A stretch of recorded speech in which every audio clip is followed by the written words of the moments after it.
In the Game of Thrones TV show, Euron Greyjoy is a violent, shit-talking pirate who wants to fuck the queen and rule the world. But in the book series, Euron's a totally different character. He's a scary, manipulative murderer, a charismatic politician, and a psychedelic sorcerer hungry for apocalyptic power. He's got a magic dragon horn and warlock slaves and Valyrian steel armor. He's connected to the mysterious magic of Bloodraven, the Faceless Men, and Valyria. Euron doesn't just want a throne, he wants cosmic, eldritch power, and plans a blasphemous blood sacrifice to make himself a Lovecraftian god. The fan community, especially Paul Quentin, theorize that Euron will bring apocalypse to Westeros. At the start of the story, Balon Greyjoy rules the Iron Islands. He rebels against the Iron Throne and declares the islands his own separate kingdom. His daughter Asha and his son Theon attack the north. Balon also has 3 brothers. Victarion is a warrior. He's strong and loyal and kinda stupid. Aeron is a priest of the drowned god. He used to be a party boy until he was born again as a religious man. And then there's Euron Greyjoy. Euron was exiled from the islands years ago, and has since been sailing far distant seas in his infamous pirate ship, the Silence. Its crew are mutes, with their tongues ripped out. Its sails are black, and its decks are painted red to hide the blood that soaks them. The Silence is feared all across the east, from Ib to Ashai.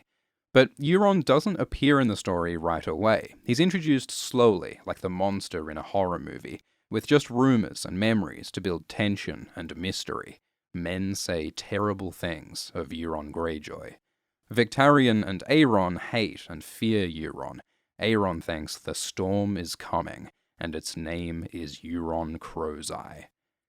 In Book 3, King Balon suddenly dies. He falls to his death from a bridge on Pike, and the very next day, Euron returns after years away and claims Balon's throne. It's very suspicious, so Asha thinks that Euron murdered Balon. In the TV show, Euron does straight up murder Balon, but in the books, it's more complicated. Arya meets a witch called the Ghost of Highheart, who makes a bunch of accurate predictions and prophecies, and the witch sees a man without a face on a bridge that sways and swings. On his shoulder perches a drowned crow with seaweed hanging from his wings.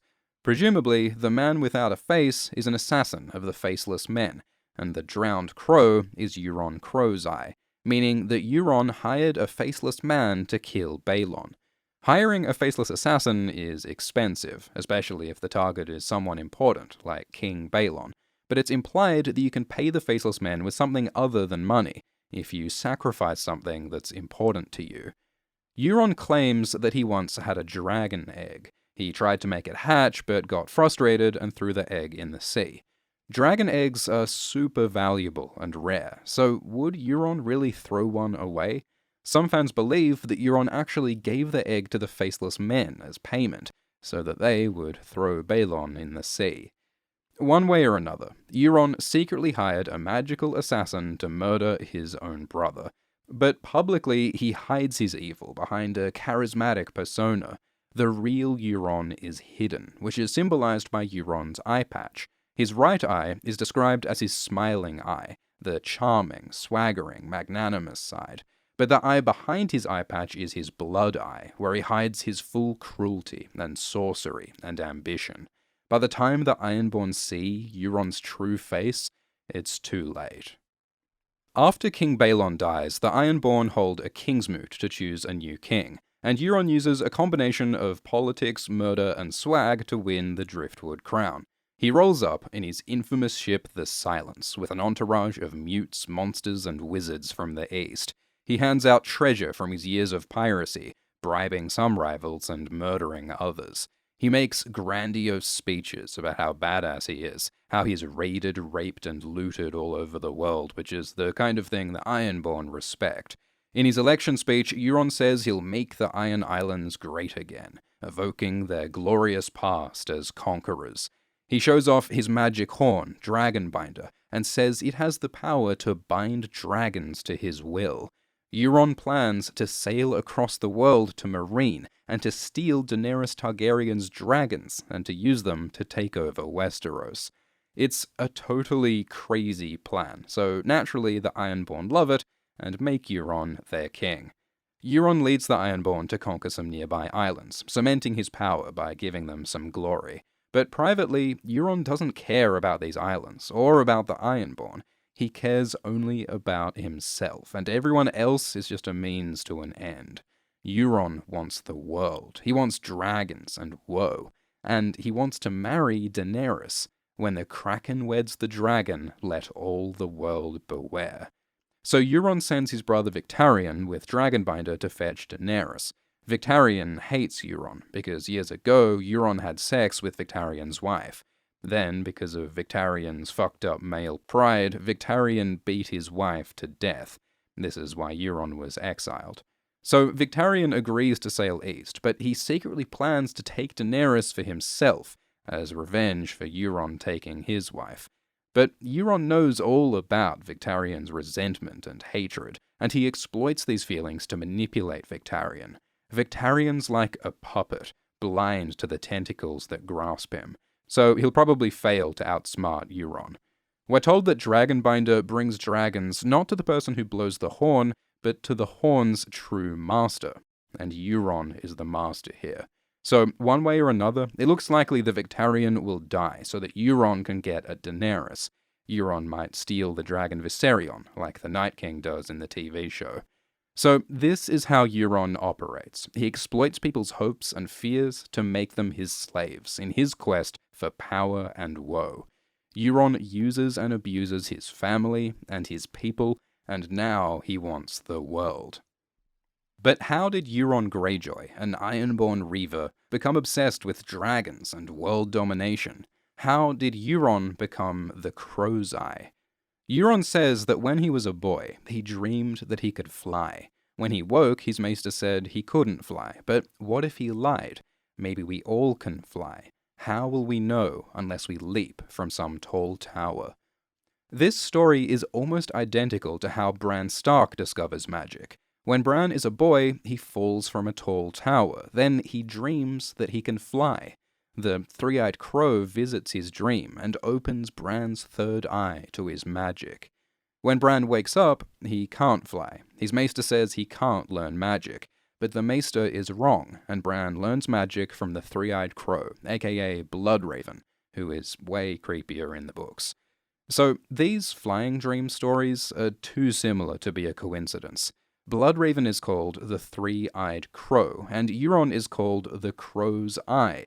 Bloodraven has one red eye, and Euron's sigil is one red eye, with crows. So the theory goes that Euron, like Bran, was visited in his dreams by the Three-Eyed Crow.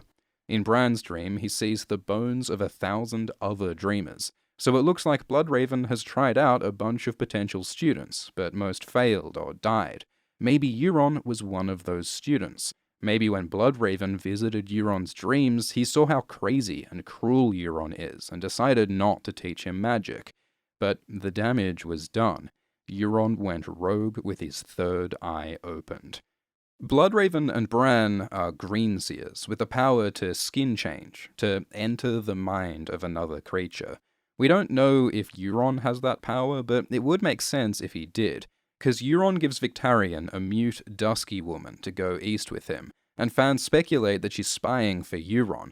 Like, maybe Euron is skin-changing into her from afar to see what Victarion's up to. Skin-changing a human is seen as an evil, abominable act, so it's exactly the sort of thing that Euron might do. Skin-changing might also explain how Euron controls his mute crew on the Silence. Like, how else could you coordinate the crew of a ship who can't talk? And skin changing isn't just a Stark thing. We're told that some Ironborn skin change into sea creatures. So Euron might just be a skin changer. Bran and Bloodraven can also magically enter people's dreams, and after Euron says he'll marry Daenerys, Daenerys has a creepy sex dream of a man with blue bruised lips. Euron has blue bruised lips because of a drug he takes, so that's probably him in her dream. Euron also enters Aeron's dream later on. So, it's just speculation, but Euron might secretly have the magic powers of a greenseer. Either way, a visit from the Three-Eyed Crow could explain Euron's motivations. In Bran's flying dream, he sees the whole world spread out below him. He sees Winterfell and Asshai, sees dragons and the heart of winter.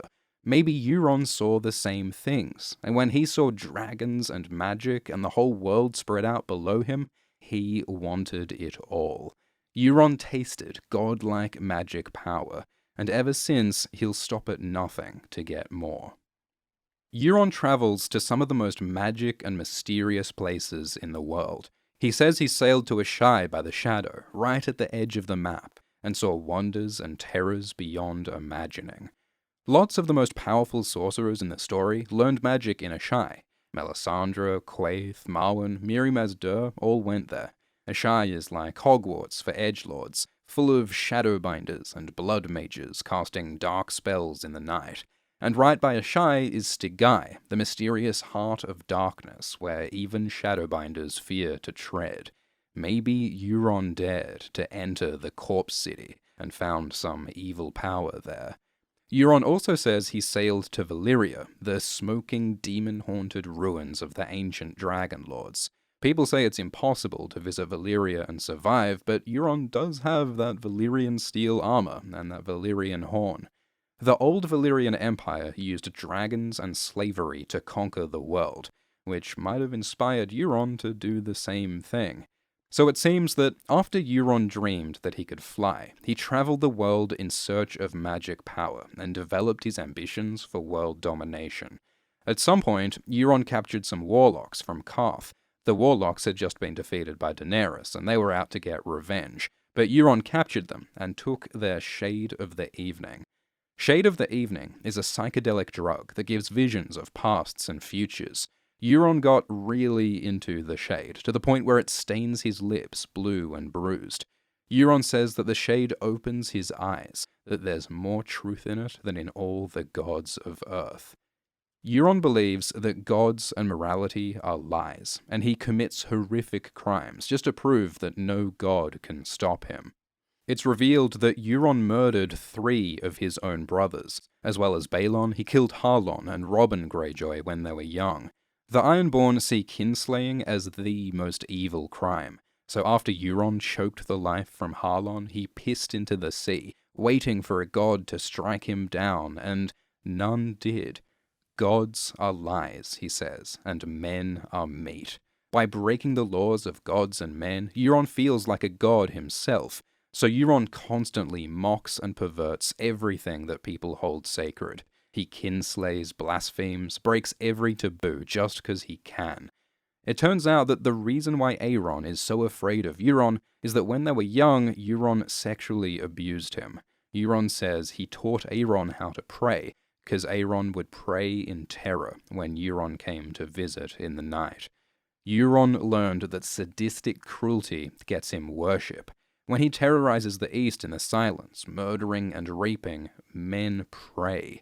And so, Euron says, he is the godliest man ever to raise sail. If all gods are lies, Euron decides to become his own god, and to become a god, he needs blood. The Forsaken is a chapter from the upcoming Winds of Winter, read at a convention by George Martin, and it's one of the darkest, most terrifying chapters in the series.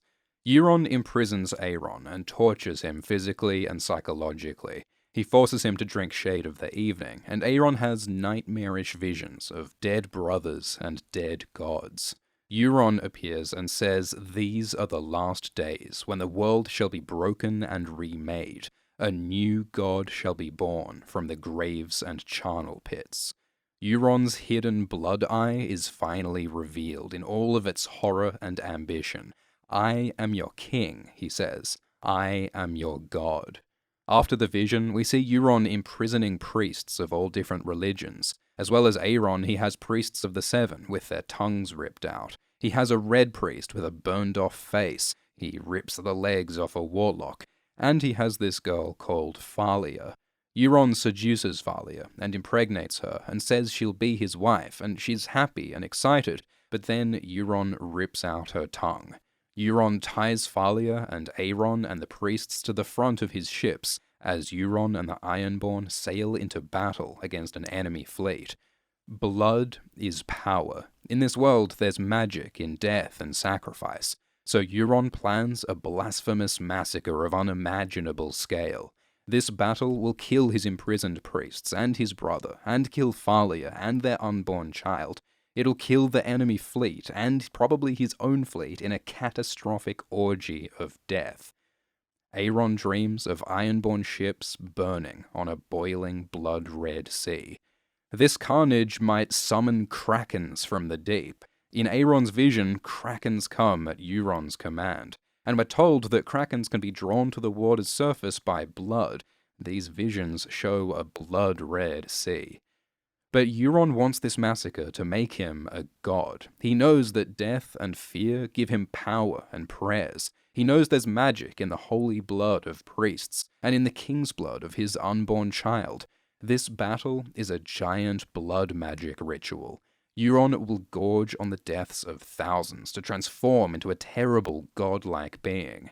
Moquoro sees a tall and twisted thing with one black eye and 10 long arms, sailing on a sea of blood. Aeron sees Euron as no longer human, more squid than man, his face a mass of writhing tentacles. So basically Cthulhu. Maybe the drowned god that the Ironborn worship is actually an eldritch monster, and Euron's blood sacrifice will wake it from ageless slumber. Or maybe Euron really did throw that dragon egg into the sea, and all this magic blood will make it hatch into a monstrous sea dragon. There is all sorts of crazy, scary imagery here, and it's not clear exactly what will happen, but there will be blood and death and horror, which Euron thinks will give him the godlike power to break and remake the world. And it's hinted that he'll use this power against the city of Oldtown. Euron's close to Oldtown now, and his Ironborn have been raiding towards the city. Melisandre has a vision of towers by the sea submerged beneath a black and bloody tide rising from the depths. It makes sense that Euron would want Oldtown, because it's full of secret magic. Oldtown's high tower is built on an ancient foundation of strange black stone, which some say was built by a Lovecraftian fish people called the Deep Ones, which connects to the Cthulhu stuff. Oldtown has the Citadel, the University of the Maesters, which holds magic Valyrian artifacts called glass candles. A faceless man just infiltrated the Citadel, possibly searching for a secret blood-soaked tome called the Death of Dragons. The city is ruled by Leighton Hightower and his mad maid, who for the last 10 years have stayed in the High Tower consulting books of spells, possibly to raise an army from the deep. Oldtown is a powder keg of dormant magic powers just waiting to explode into an eldritch clusterfuck, and Euron's coming for it with a lit match, sailing on a sea of blood. And the most dangerous power in Oldtown, the one that could spark apocalypse, might be in the hands of Sam Tarly. In the books, there are legends of the Horn of Winter, an ancient artifact with the power to destroy the Wall. Mance Rayder claims to have the horn, but that turns out to be fake. So, where is the true horn? In Book 2, Jon finds an old horn. He gives it to Sam, who takes it to Oldtown. Sam and Jon don't think this horn's important, but the books keep subtly reminding us that Sam has it. So fans suspect that Sam's horn at Oldtown is the Horn of Winter, with the power to bring down the Wall and let the White Walkers in. Euron might want the White Walker apocalypse. He says he wants to break the world, and the Forsaken chapter's full of apocalyptic imagery.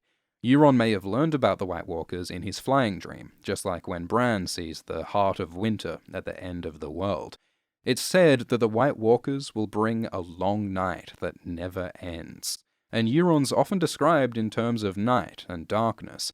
His hair is as black as a midnight sea. His sails are as black as a starless sky. He says, "We shall feast before the fall of night." At the King's Moot, Euron's dragon horn sounds 3 times. At the Night's Watch, 3 horn blasts means White Walkers are coming.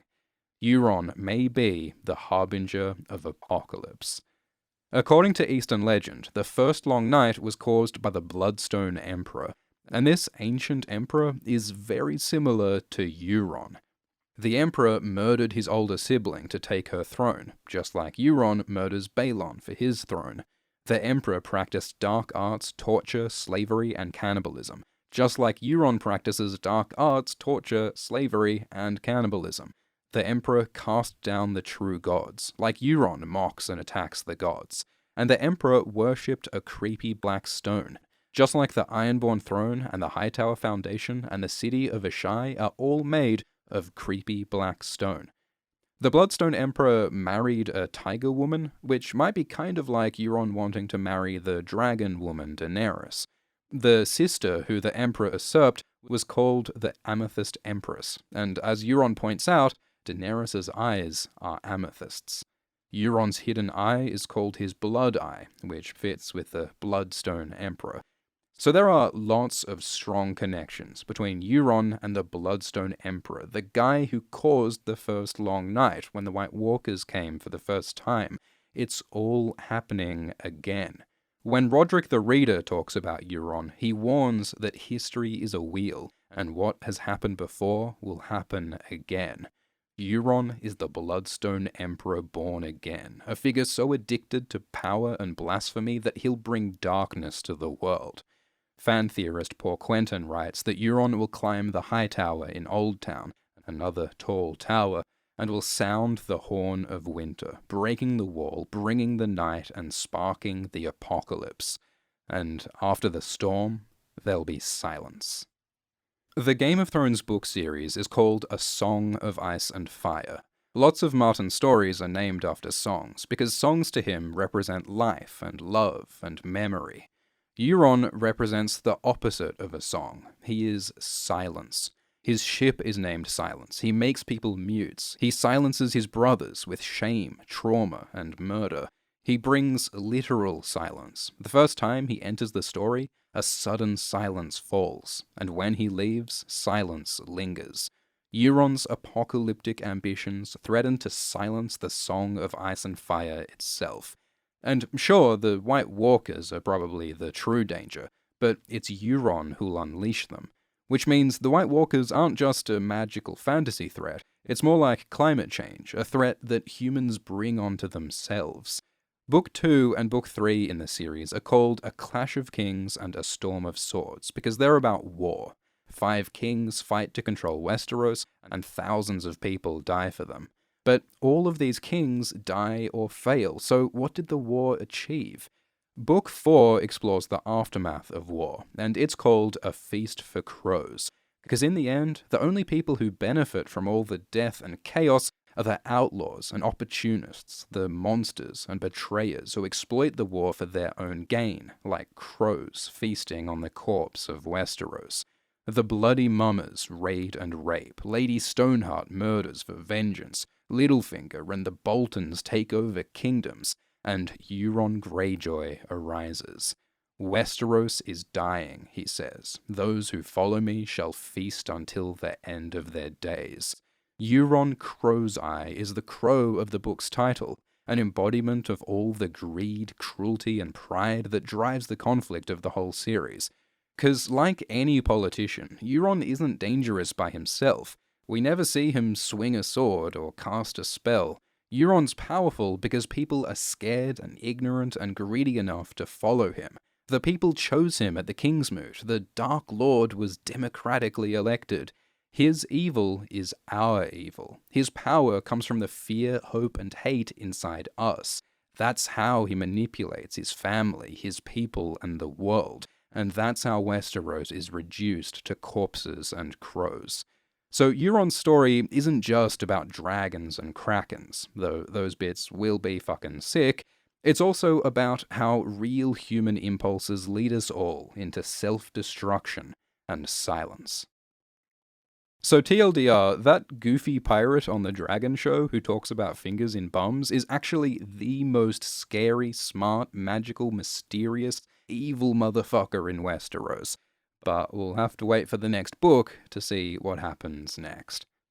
If you want to truly appreciate the message and the mysteries of this story, you've got to check out the books. As well as the main series, there's the World Book and Fire and Blood and the Dunk and Egg stories, and you can get any one of these on audiobook for free right now by signing up for a trial with Audible. Members get an audiobook each month, and if you cancel, you keep the audiobooks. You can listen in the car or the gym, or while you sail from Ib to Ashai. Sign up at audible.com/ASX. Many thanks to the artists. Links are all below, and check out the linked essays and videos for more on Euron. This video topic was chosen by supporters on Patreon. Thanks to patrons Nolan Strout, Kenneth Weeks, Jess Simpson, John Paget, Michelle Cannavaro, Scarlett Farouk, and Timo. Cheers.